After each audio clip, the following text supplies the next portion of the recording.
Долучаємо до нашого етеру Станіслава Желіховського, кандидата політичних наук та експерта-міжнародника. Я вас вітаю, Станіславе, в нашому етері. Мої вітання, студія. Отож, зараз вже найбільша інтрига в тому, що ж чекати від Росії, бо дуже показовою буде його реакція Росії і може по-різному вона зіграти на подальшу політику Сполучених Штатів і те, як Україна буде аргументувати подальші кроки в перемовному процесі. Бачили ми вже перші реакції, доволі вони такі обережні, ще не так, ще не ні, але простежується в тому якась така справді обережність, що, мовляв, не знає, можливо, Кремль, куди йому діватися. А от яке у вас бачення, який сценарій може обрати Москва і який їм найпростіший, чи таки вони тягнутимуть час, можливо? Ну, дійсно, у Саудівській Джиді Сполучені Штати Америки та Україна зробили важливі кроки до встановлення стійкого миру. І, як вже ми бачимо, наша держава абсолютно готова до режиму 30-денної тиші. І я думаю, що наша країна дотримуватиметься, якщо дійсно цей режим вступить в силу і працюватиме. І мені здається, що ця зустріч, яка відбулася у місті Джида, вона була показовою. Це те, що Україна абсолютно відкрита до перемовин, Україна зацікавлена у тому, щоб запанував мир, і, напевно, зацікавлена найбільше з усіх світових гравців. Ну і для нас також було важливо відновити повноцінний діалог із нашими американськими партнерами. І я думаю, що зустріч у Джиді була використана українською делегацією по максимуму. А отже, можна сподіватися, що надалі контакти між Києвом і Вашингтоном продовжуватимуться і посилюватимуться. Тим паче, що бачимо багато схвальних відгуків саме від американської сторони, і навіть Дональд Трамп запрошує свого українського колегу до Вашингтону. Не виключаю, що найближчим часом може бути підписана угода про корисні копалини, той документ, який мали підписати ще 28 лютого, але ми пам'ятаємо, якими, скажімо так, сумними подіями це все супроводжувалося, і візит Зеленського було фактично завершено раніше, аніж потрібно, або він був радше навіть не в тій мірі позитивним, як би ми того хотіли. Зараз же ми бачимо, що ситуація змінюється у позитивний бік, і Україна має можливість все ж таки мати надалі гарні відносини зі Сполученими Штатами навіть за часів адміністрації Дональда Трампа. Ну, сподіваємося, що так і буде, і що США нас підтримуватимуть, включаючи і оцей мирний процес, про який ми всі говоримо. А те, про що ми домовилися, це дійсно важлива подія, і дуже добре, що все ж таки знайшлися у нас аргументи перед американцями, щоб показати, що потрібно все ж таки дивитися пильно на Російську Федерацію, на режим Путіна, наскільки він готовий іти на оці компроміси, на затища, і наскільки він готовий буде взагалі про щось домовлятися. Це те, над чим ми працювали вже кілька місяців, доводячи, власне, те, що і так було зрозуміло. Але в будь-якому випадку, нарешті, ми достукалися. І тепер, як вірно багато хто зазначає, м'яч зараз на полі у росіян. І як вони скористаються цим пасом? Чи вони комусь передадуть іншому, чи вони залишать в себе, чи будуть намагатися забити в наші ворота ще зі своєї половини поля? Ми цього, звісно, не знаємо, але я припускаю, що все ж таки Путін, хоч зі скрипом, але погодиться на ці перемовини, тому що він розуміє, наскільки буде величезна ціна, якщо він цього не зробить. Тому що він мав би припустити всі ці дні, що ну коли вже власне Дональд Трамп повернувся до овального кабінету, що це не буде лише тиск на офіційний Київ. І команда Трампа ще під час передвиборчої кампанії про це зазначала. А отже, варто було Путіну розцінювати Трампа не як якесь рятівне коло для себе, а як своєрідний виклик. Тобто тут потрібно було вміти зіграти в ту гру, яку Трамп же ж і нав'язав. Чи вийде це у Путіна? Ну, знову ж таки, побачимо найближчі дні, але розвиток, якщо розглядати те, якими можуть бути варіанти події, ну, я розглядаю наступні. Це, по-перше, Путін не погоджується і війна триватиме надалі з усіма відповідними наслідками, в тому числі для Російської Федерації. Я думаю, що там буде посилено і санкційний тиск, і посилено Україну усіма можливими засобами адміністрації Дональда Трампа. І я думаю, що європейські партнери до цього всього підключаться. Другий варіант – це те, що росіяни погодяться на це перемир'я, але вони його зірвуть там через кілька днів чи через кілька тижнів. Це також варто виключати. І це фактично означатиме все те, що я тільки що сказав, що знову ж таки буде видно, що росіяни не хочуть ні про що домовлятися, і насправді вони лише намагаються відтягнути час, ну, можливо, наприклад, для досягнення якихось своїх окремих цілей. Ну і може бути таке, що росіяни витримають ці 30 днів і, можливо, витримають наступний якийсь період, якщо буде його пролонговано. А ось уже під час переговорів щодо підписання якоїсь угоди, ну, скажімо, угоди про перемир'я, яка вже буде більш зацементує той стан речей, який буде на той час, то там уже росіяни можуть висувати умови, які будуть абсолютно для всіх нас неприйнятними, і таким чином зірвуть всі ці намагання уже на тій стадії. І, знову ж таки, війна продовжуватиметься надалі. А якщо ж, ну і ще звичайно четверта опція можлива тут, якщо росіяни все ж таки підпишуть і все повернеться до більш-менш нормального і сталого миру, ну тоді вже у нас будуть відбуватися відповідні процеси.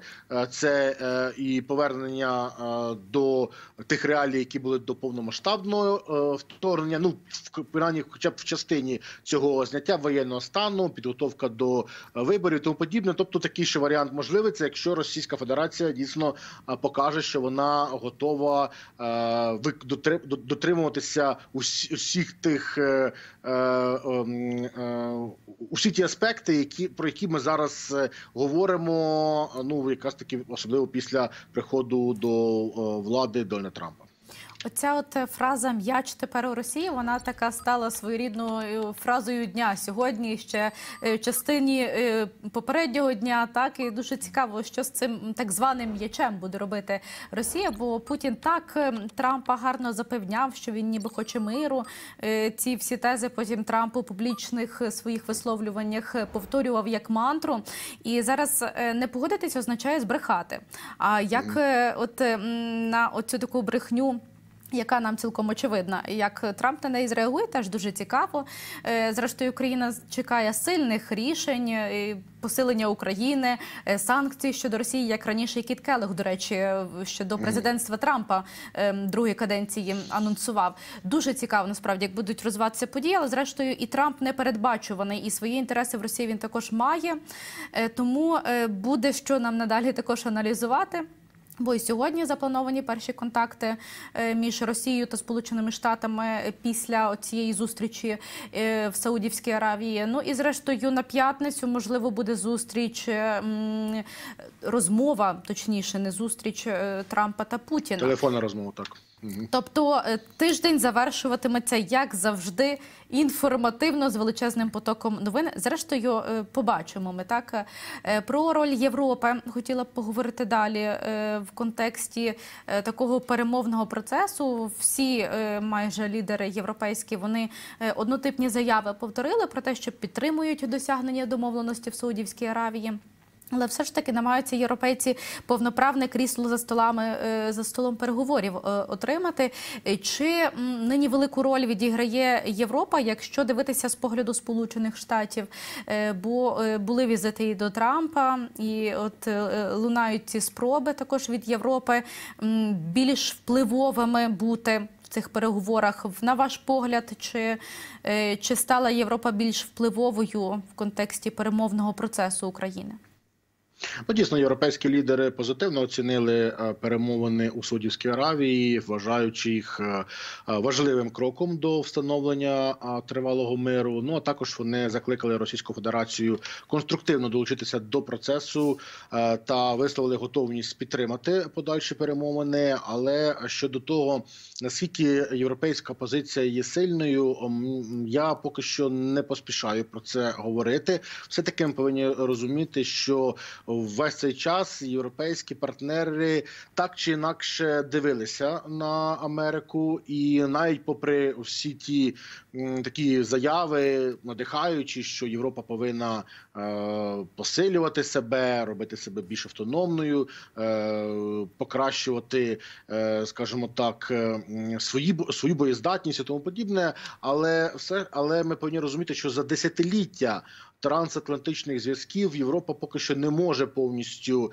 позбутися того, щоб не оглядатися на американську сторону. І так само європейці поки що не готові приймати самостійно рішення, які вплинули на геополітичні реалії. І це ми повинні усвідомлювати, але в будь-якому випадку добре, що вони нас підтримують і готові сісти за стіл перемовин.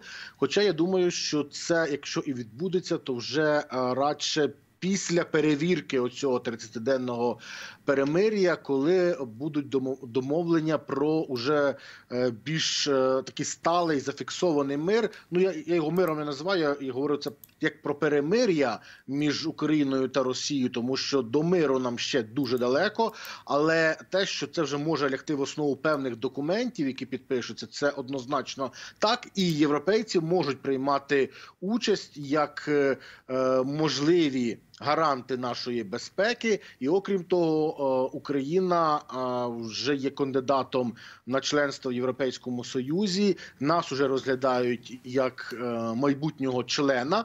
І, відповідно, Європа зацікавлена в тому, якими будуть угоди, які підписуватимуть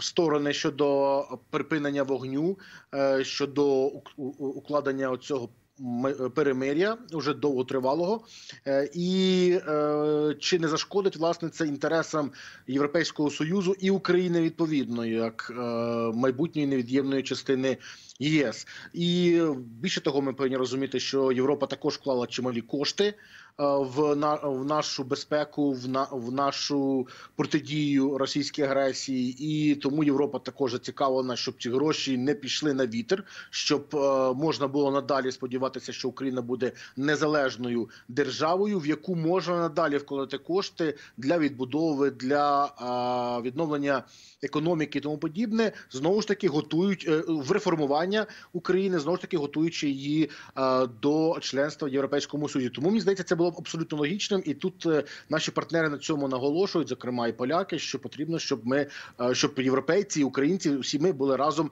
за єдиним столом по один бік, а Російська Федерація по інший.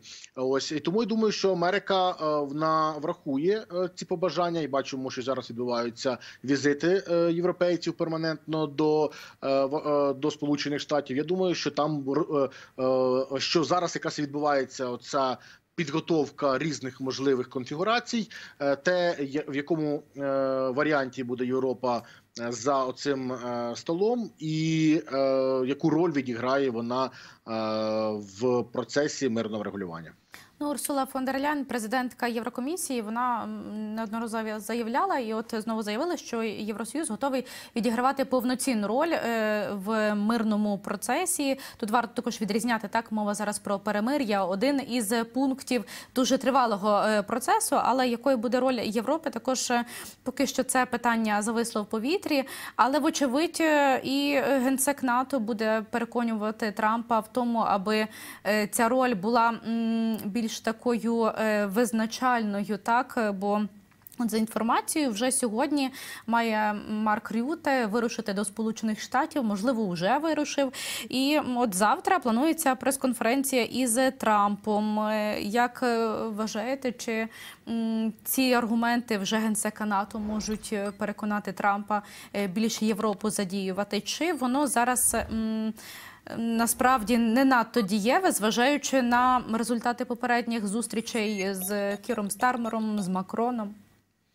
Ну, враховуючи, власне, ці аргументи, про які ви зазначили, і те, що генеральний секретар Марк Рюте ще з часів свого прем'єрства в Нідерландах і ще з часів першої каденції Дональда Трампа має з очільником Білого дому непогані зв'язки, непогані стосунки. І я думаю, це може відіграти свою позитивну роль. І те, що все-таки Трамп дослухається до позиції європейських партнерів по альянсу і врахує побажання. Хоча ми повинні також бути свідомими з того, що Дональд Трамп, він не простий політик, він не простий гравець. І взагалі він дуже складна особистість.